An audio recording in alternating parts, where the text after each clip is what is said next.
L'utilité de l'interdit de l'inceste, c'est que c'est le régulateur de la vie familiale.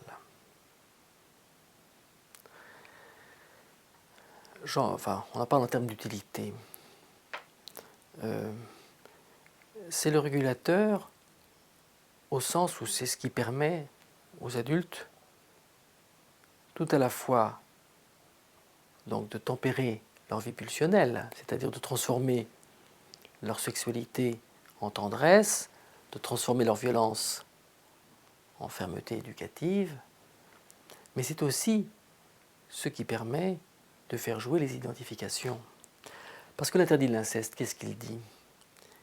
Il dit à l'enfant, cette femme, ta mère, quelles que soient tes rêveries, t'est interdite.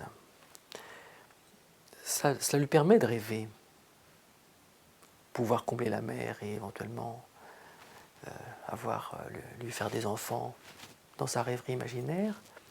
Mais l'interdit, de préférence incarné par la présence du père, va venir lui dire que si cette femme lui est interdite, c'est que d'autres lui sont permises, mais qu'il faut pour cela passer par le biais de l'identification au père, et donc grandir, et donc devenir adulte. Donc à ce moment-là, l'interdit lui permet de recevoir, au titre d'une dette qu'il engrange, sachant que plus tard, il sera convié à restituer. C'est pour cela que le frère et la sœur ne sont pas bienvenus à se marier ensemble. C'est ça l'interdit de l'inceste.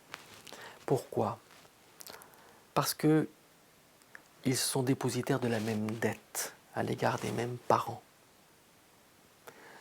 Enfanter, c'est forcément engager un inconnu de la dette de l'autre.